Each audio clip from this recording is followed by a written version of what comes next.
Good evening, good evening, good evening. So let me pull up Facebook and make sure I'm there with you. All right. Welcome to Wednesday night, Ask the Rev Anything. We're going to have a good time tonight. I've got some new questions on the wheel, and we'll see where it lands. All right. So let's get started with a brief centering, and we'll go from there. All right. And so just join me in bringing your attention and your focus to this moment of now. Just be aware of your breathing. Let everything else drift away.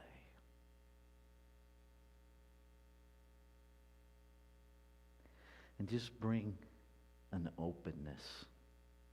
Allow your beginner's mind to be the mind that you're using for the next hour. Allow that childlike spirit of curiosity and play to be the thing that you are embracing and allowing to be the most active part of you. And just know with me that this one life expressing itself in multiplicity, in diversity, in the brilliance of amazing differences is all that is present. It's present in the form of the technology, in the social media platforms, in each of us that have come here to play. And so we just simply let that be our experience. A spiritual sandbox of curiosity. And so with deep gratitude, I release, knowing it's already brilliantly done. And so it is. So I'm in the middle of live streaming, Stephen, so I can't stop and attend to anything. So the service has already started. So if you just want to leave that there, I'll take care of it. But I need to attend to this. So, okay. All righty. So here's what we do on Wednesday night. Those of you that are joining on Facebook and Zoom, we have our magic spinning wheel. And it is loaded up with questions. I'm noticing that I have a weirdness here with my microphone. Let me get that out of the way because it's distracting me. There we go. Okay, so what we do on Wednesday night is I invite people to submit questions. I put them on our magic spinning wheel. We spin the wheel, see where it lands, and then I share with you my ideas of the answer to those questions. And I invite you to participate by sharing your ideas as well. And so I do have both Facebook and YouTube up so I can see the chat and interact with you. And so I invite you to put whatever questions or additional responses that you have to the questions in the chat. And it's a way that we can engage through these amazing technology and have a little bit of fun. All right. So here we go. We're going to spin the wheel for the first question, and let's see what we get to talk about.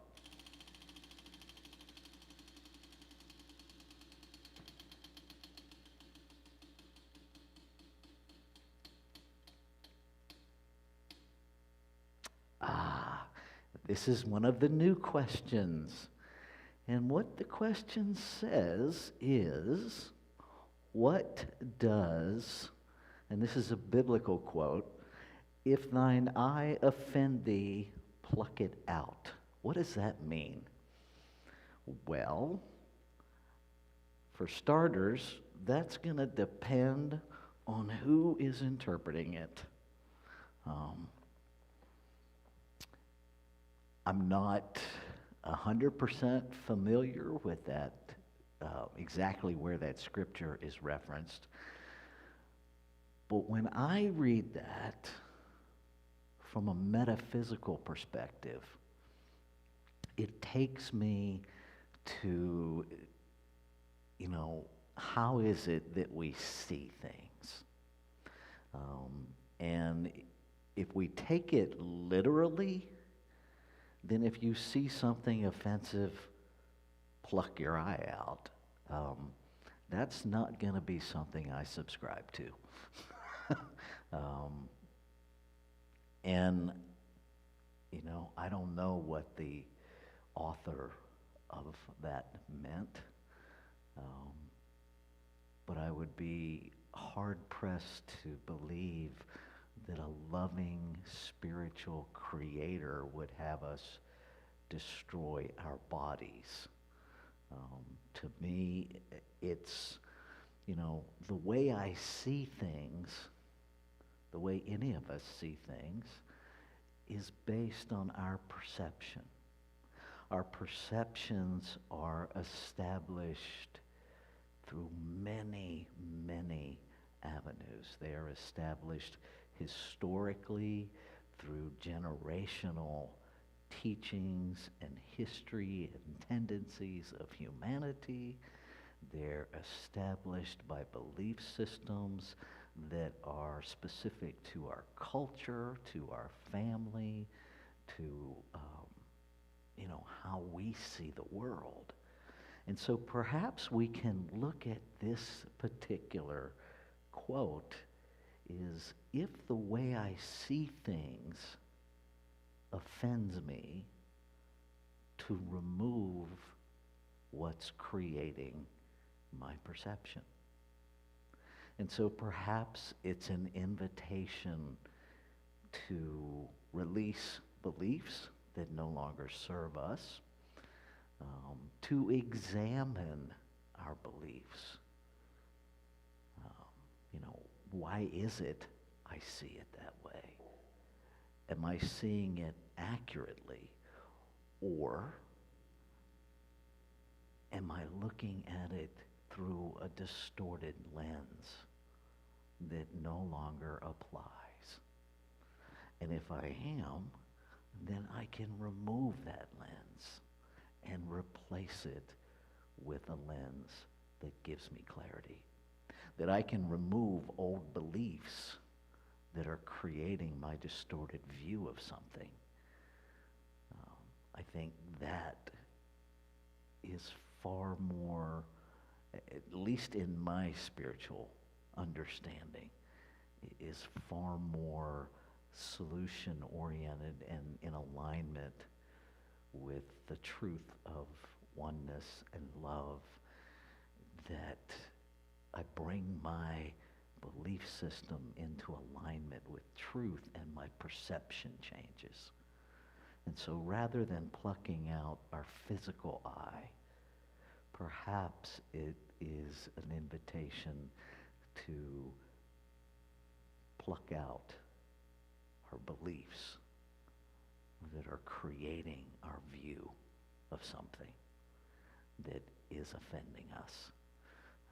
Another way to look at that's coming to mind, even as I talk about it, is this idea of blaming something else for our offendedness. It doesn't mean that human beings don't do offensive things, but I am at choice about what I do with circumstances. It's interesting. I was having a long conversation with a colleague this morning, and a lot of what we were talking about is how we tend as human beings to run away from this idea of responsibility, and that we can even go down a rabbit hole in New Thought and in metaphysics of guilt, shame, and blame when we talk about taking responsibility by that, well, what's in your consciousness that created that? And the reality, as I understand it, is we all share one consciousness. And so perhaps we're all sharing in what's creating circumstances and situations. For me, the power is in understanding that within me is the ability to respond to every situation and circumstance spiritually, from a spiritual perspective, from spiritual truth. But in order to do that, I have to not blame the circumstance. I mean, life happens in this physical realm. It just does. You know, weather happens. Trees fall on houses. People try to occupy the exact same space with two different vehicles, and that's called a wreck. Things happen. Now, are there opportunities that we may have missed where we could have had a different awareness and avoided some of those circumstances? Of course there is. And sometimes life just happens, okay? And even in the absence of an awareness of something that we could have done to shift it before it happened, we are always empowered to recognize it and walk through it with our spiritual eyes and ears and heart and mind wide open, so that we respond. We have within us the ability to respond from our spiritual self. And so for me, that's kind of where I would come about with that quote. If my belief, if what I see offends me, check my beliefs. Does my belief need to be plucked out? Does my belief need to be changed? Is it out of alignment with truth? If you have other thoughts, please share them in the chat. Would love to engage with you. I have to flip between YouTube and Zoom because I haven't figured out how to get them both on the same page yet. I'm just not that tech savvy.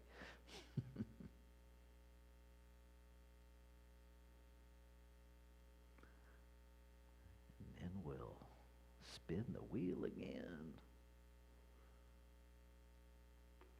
I don't have anybody here in the room with me. I had somebody drop something off, but I'm here by myself, talking to myself, but I'm really talking to you. So here we go. Let's spin the wheel again and see what we come up with.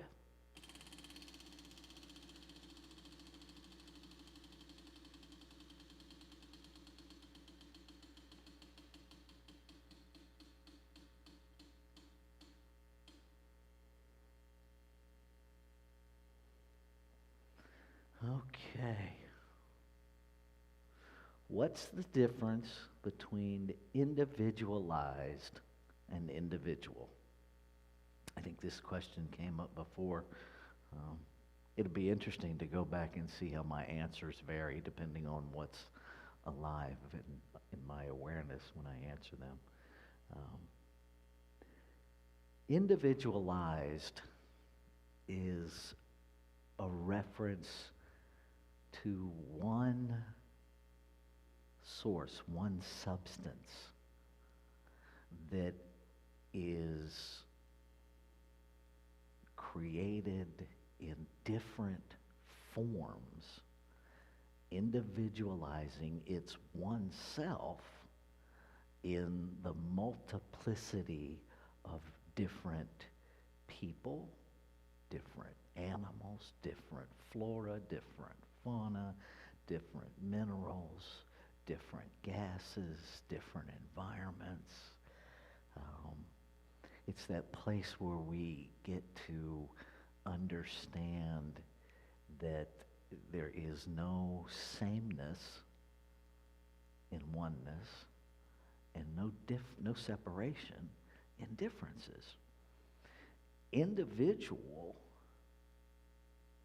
in my understanding, in my experience, implies separation.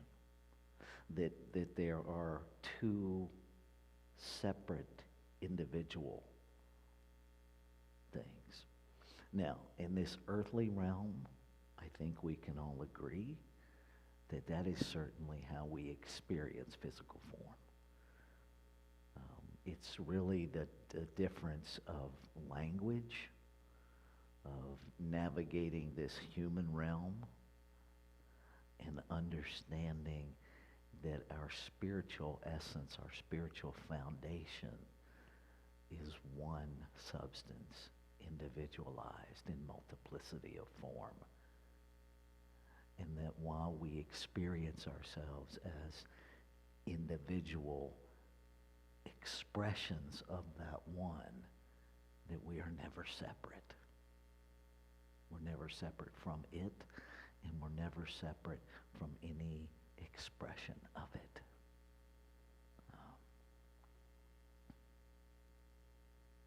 To me, that's pretty exciting. And so, does anybody have any follow-up?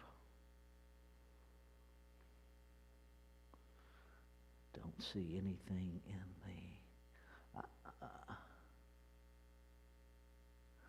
Says the volume is very, very quiet.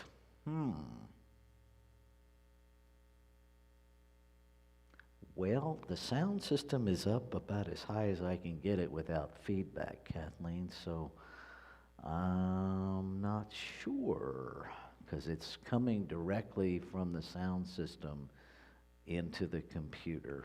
We have had some technical stuff lately, and I'm here by myself, so I can't figure out how to change it from here.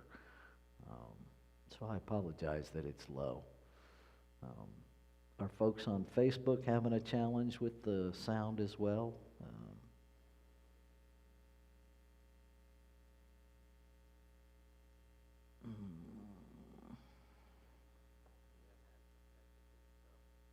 So on my computer, the sound is coming through. I just clicked on the YouTube. So I don't know if you need to turn up your volume on your end, or make sure that the little slider on the YouTube feed is turned all the way up. There's a couple of places to turn up the sound there. So, all right. All right, let's give the wheel another spin and see where we land.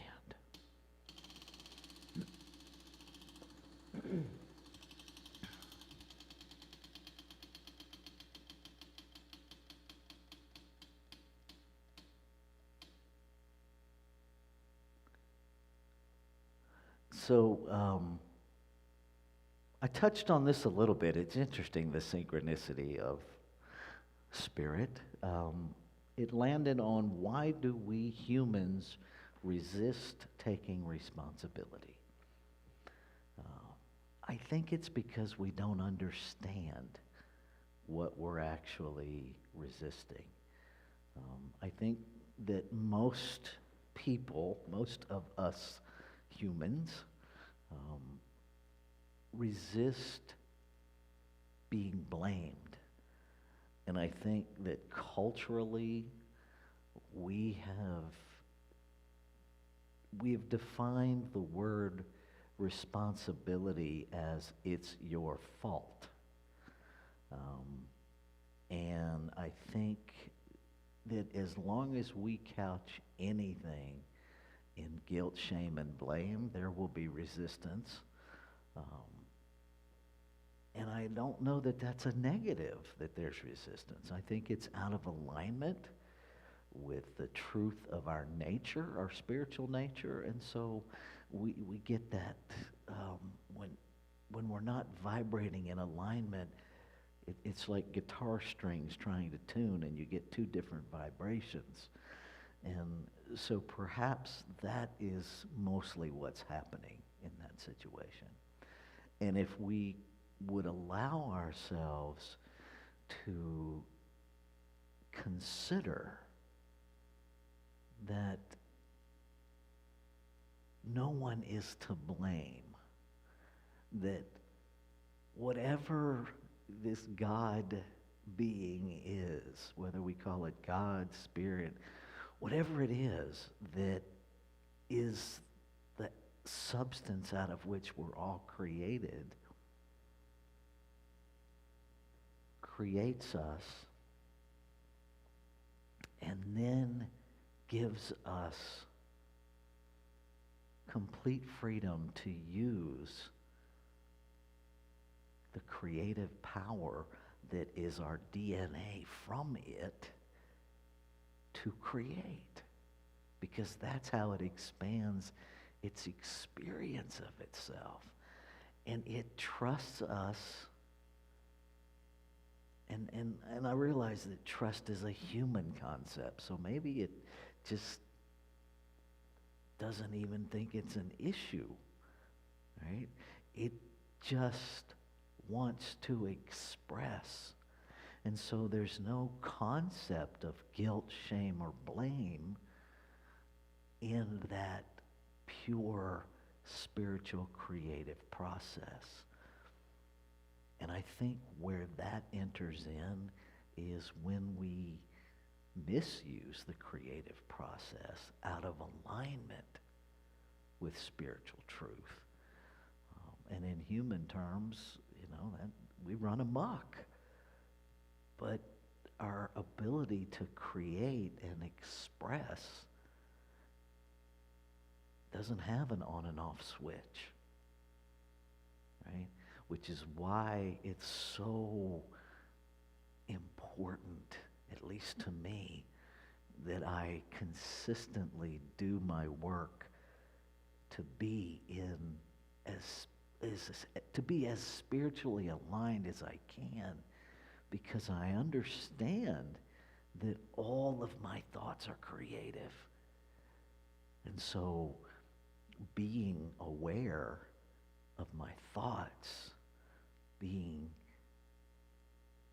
conscious as in aware, being intentional about my thoughts, keeps me in alignment so that I'm not misusing spiritual principle, right?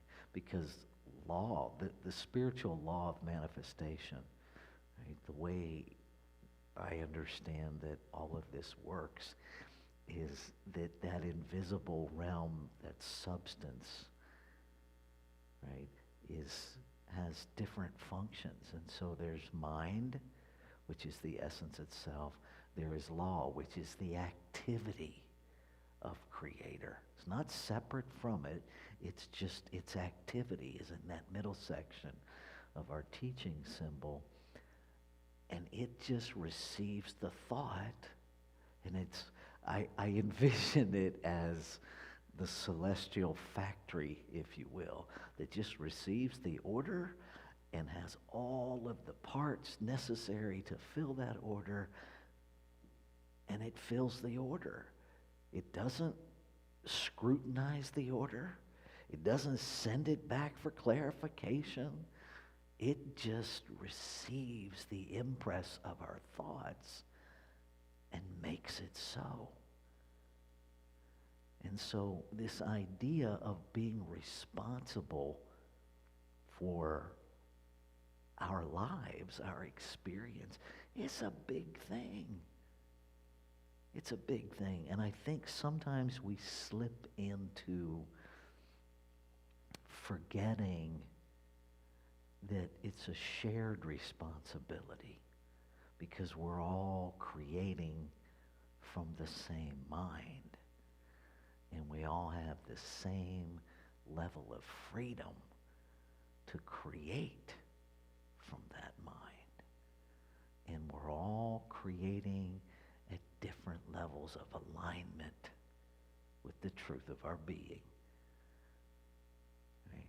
And so it seems that out of that, we spun this idea of guilt, shame, and blame to have a way to navigate things happening that are, for lack of a better phrase, things we don't like, or things that are hurtful in this human realm, because we do have the capacity to physically and emotionally and mentally harm one another in the physical realm.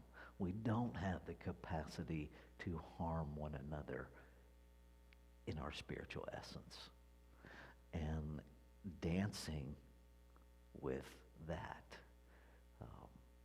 creates language, it creates concepts, and one of those concepts is this idea of guilt, shame, and blame that we lump into it's your responsibility. And a lot of it is how we use the word. And I, mentioned this briefly earlier that, there's a world of difference between, well, that's your responsibility, and within me is the ability to respond.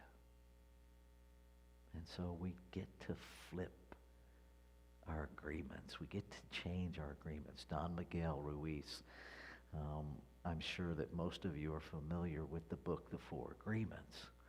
And I'm equally sure that many of you have skimmed the first chapter so you can hurry up and get to the chapters about the agreements. And I invite you to go back and really dig into that first chapter, because he brilliantly lays out how language is indicative of our agreements, and that every word is a symbol of an agreement. And so when we don't take time to take ownership of the agreement, the meaning of the words that we're using to us, then if we don't change the language, we don't change the meaning, we inadvertently reinforce the very thoughts we're trying to change. And it's a great playground to really get in there with yourself. The dictionary is helpful to tell us how the dictionary defines the word, but how are you defining it? What does it mean to you? And is that an agreement that works for you? Or is there a different agreement that you can make with that word so that it supports your healing instead of your hurting? I think that's why we resist, because mostly we're just feeling a resistance to guilt, shame, and blame. Let me check and see if we have any comments. Very good. Kathleen changed speakers and now she can hear. Woohoo! Awesome. So if you have anything you want to add to the conversation or any follow-up questions, you are welcome to pop those in either chat. I can see both. I just have to flip the tab back and forth. I'm going to give the wheel another spin.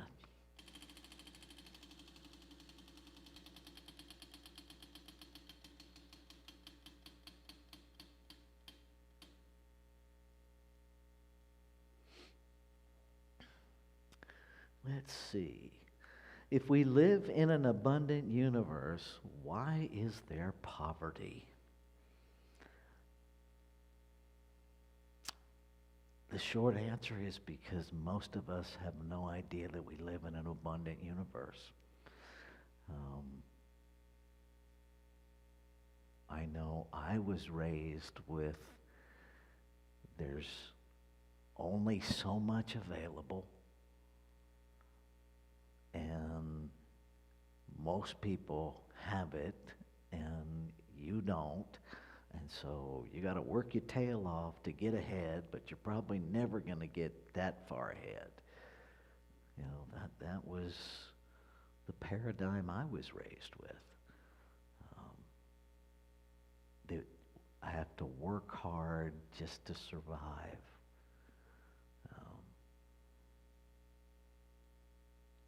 It's, you know, and I think it gets really complex when we look at just the economics of poverty. Because I think we experience poverty in a lot of areas. I think it shows up most glaringly in economics, but I think it's all woven in together. I think it ultimately, I'm going to say this. I have to stop and check, that thought thing. Is this really what I want to speak? And it is. I think poverty at the core comes from the idea, the lie of separation. I think that separation leads to the idea of supremacy in many, many iterations.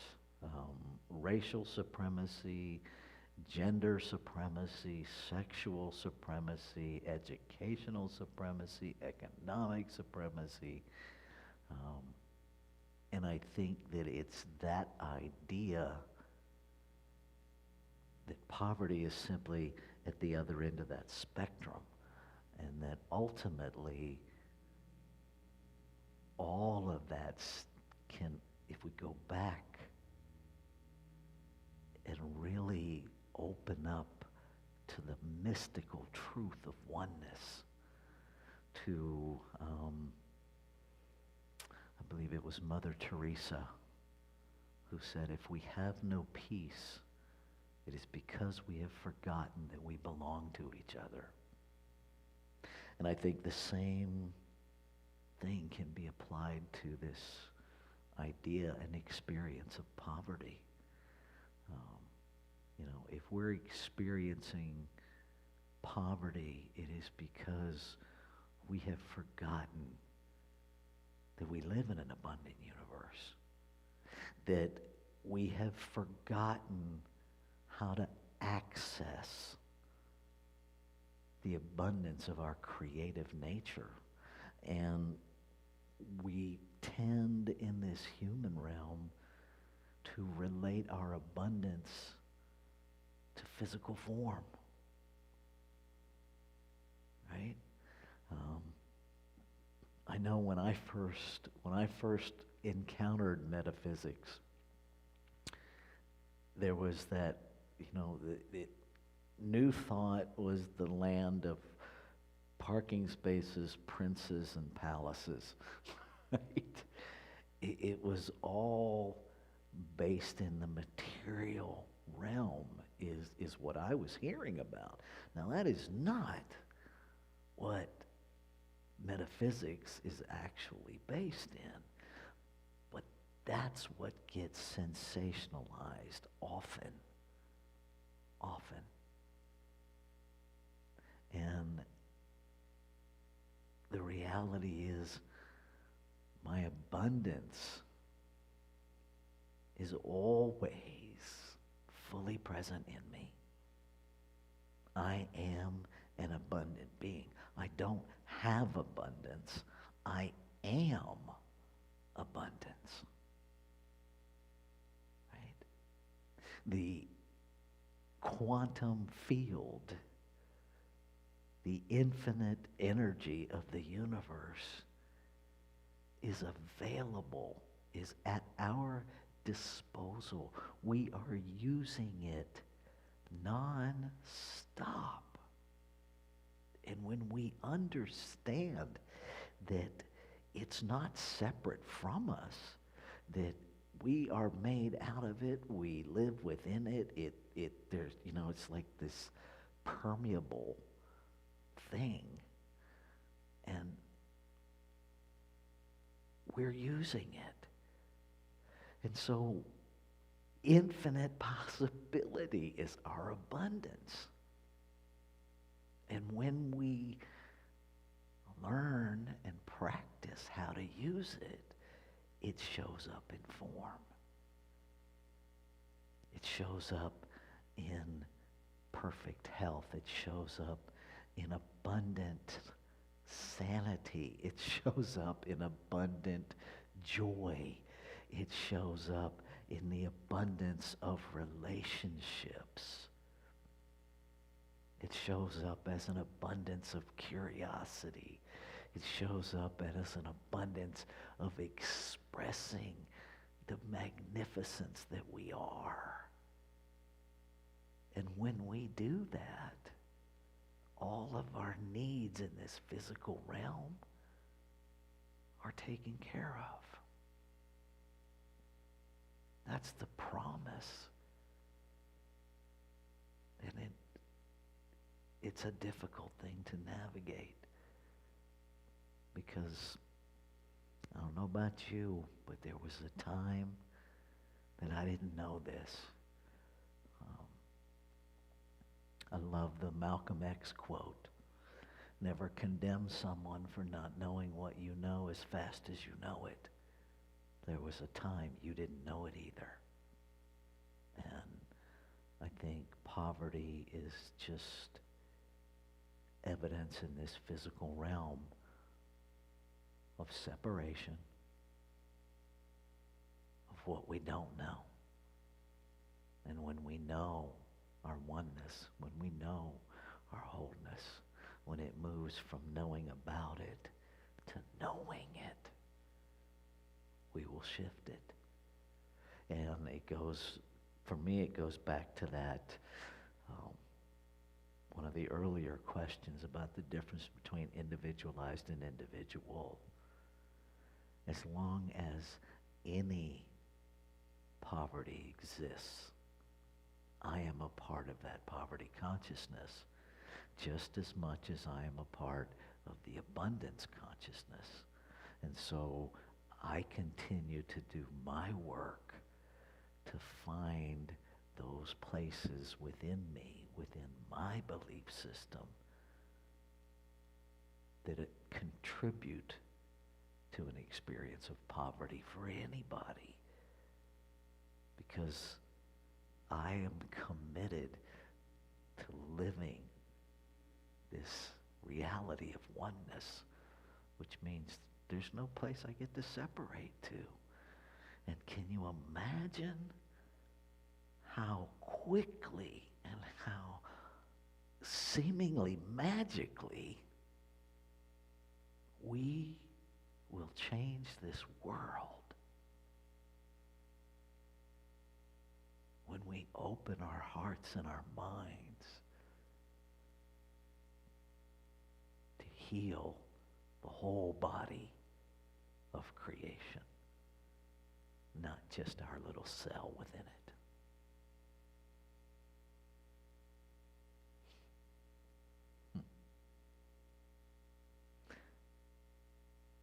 We got about 18 more minutes. Let me spin the wheel again.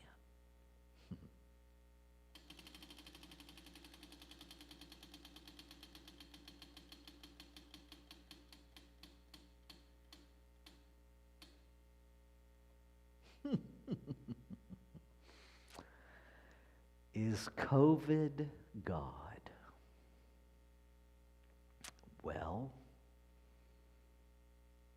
I think that depends on what we individually attribute, what agreement we have with the word God.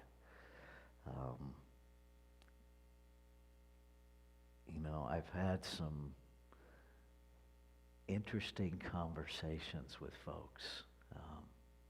And if we are talking about a anthropomorphized God that is separate from us, if we're talking about an elderly white male God that lives in the clouds, that created this planet and then abandon it,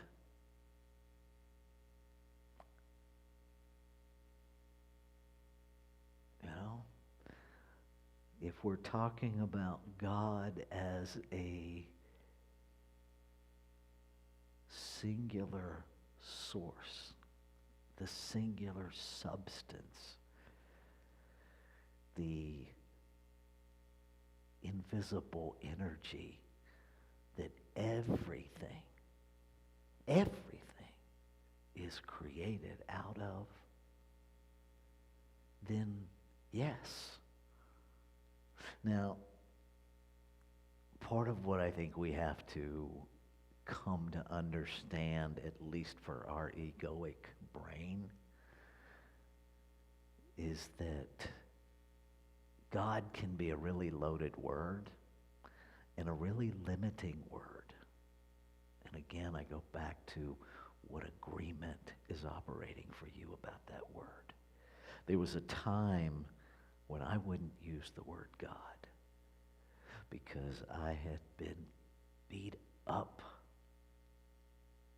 by religion and that word. And the God of their understanding was a mean, vicious, vengeful God. And I can see how people who have that kind of idea could wrestle with, this virus that seemingly does damage, that people die from. How can that be from a loving God? Well, because science is from a loving God.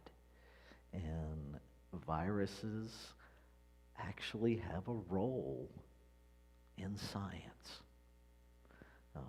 Again,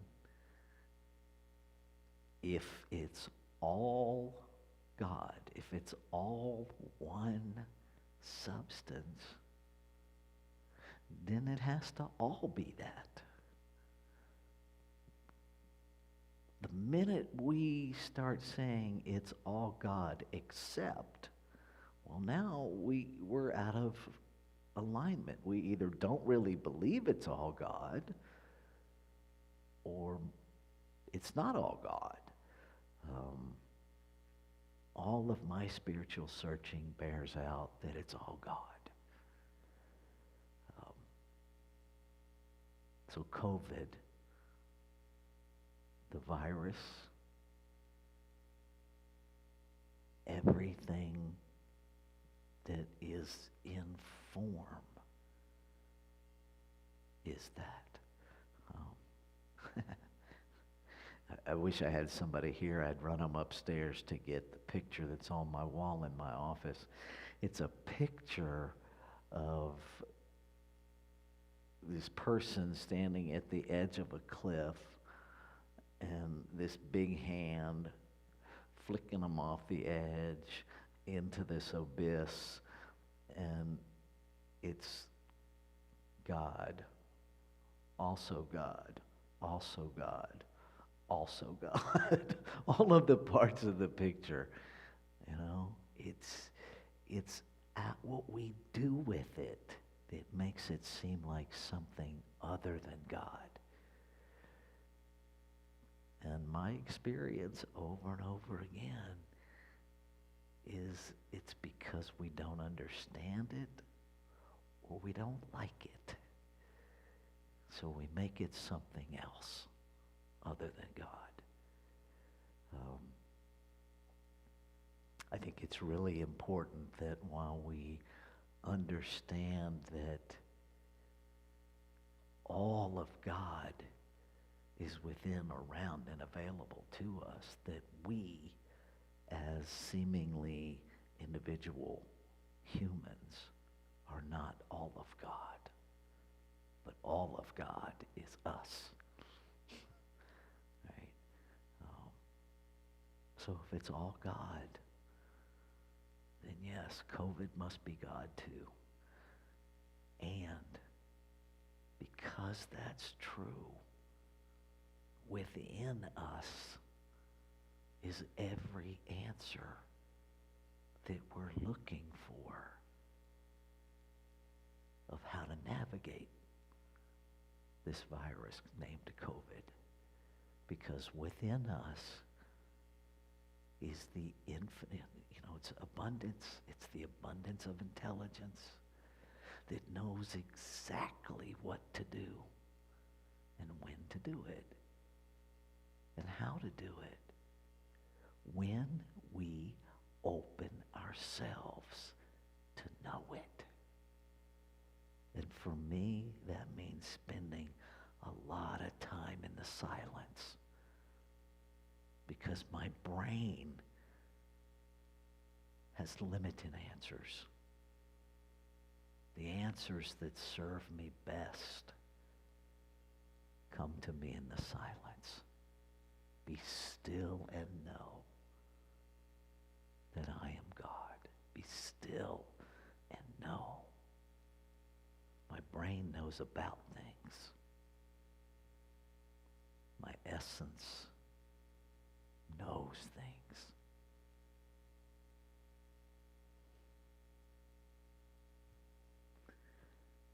Let's give it one more spin.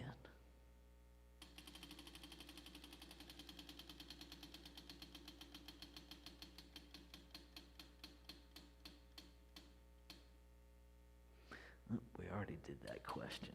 So.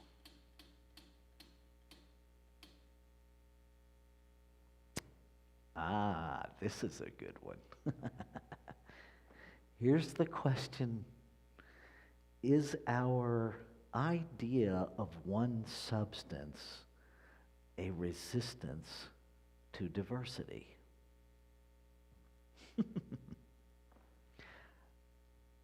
I think we can, and I think we do, sometimes slip into thinking of oneness as sameness. And I believe that comes from a resistance to diversity. More than a resistance to diversity, I think it comes from that karmic human tendency toward supremacy and the desire, so many of us are raised with our value being dictated by something or someone outside of us. And many of us, if not most of us, are raised culturally to fit in, right? To be like, to not rock the boat. And so it's that push to sameness that distorts oneness. Because oneness, spiritually speaking, one substance has nothing to do with sameness. In fact, that's the thing that just, as a minister, as a spiritual being, just excites me over and over and over and over and over again, is that I get to spend my natural human life exploring the creative options and ways to continuously express and teach and people to understand oneness in different ways. Because we all receive information a little differently, right? And so maybe it's my Capricorn birth stuff, I don't know. And maybe it's my Southern roots, but I tend to understand and best articulate things in really nuts and bolts, right? Down to earth terms. So let's say, for the sake of analogy, Jell-O is the one substance. Okay? You've got an infinite number of Jell-O molds, right? And so you pour Jell-O into all of the Jell-O molds. And then you have one substance diversely expressing as all of these different things. It's still the same substance, right? Water, right? There's all kinds of parallels here in this physical realm. Water, same substance. Gas in the evaporated form. Dew,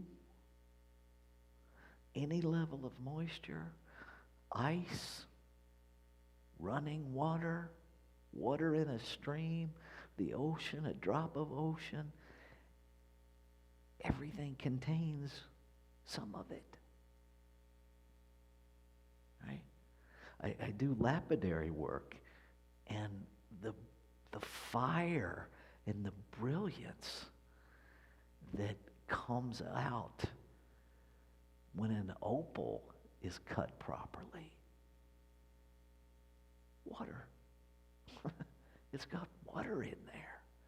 Now there's a whole bunch of science that I'm not going to go into around all that. But I just use that as an example. Same substance, multiplicity of forms.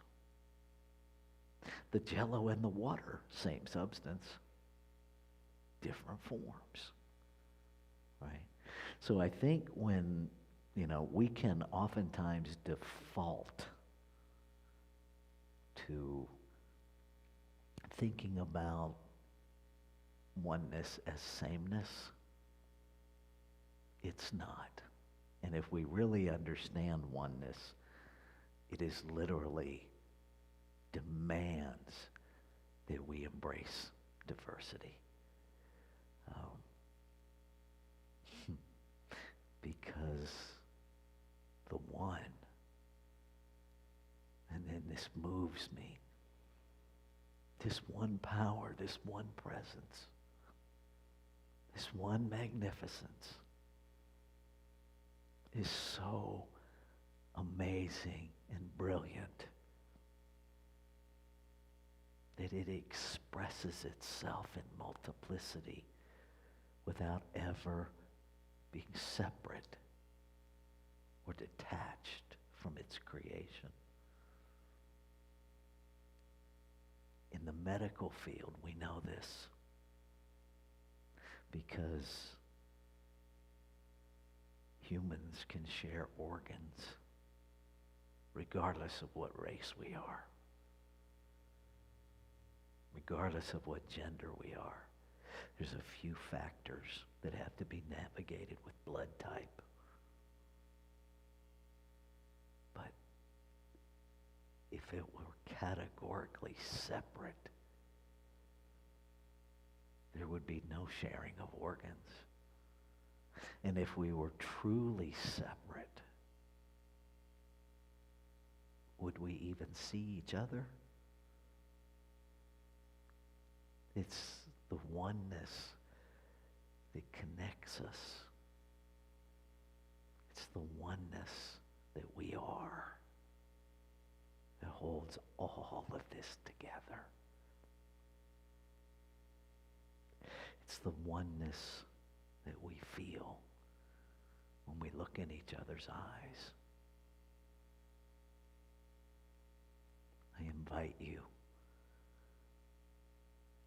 to trust it, to explore it, to open to a greater experience of it. It's been great playing with you tonight. I love you. Namaste.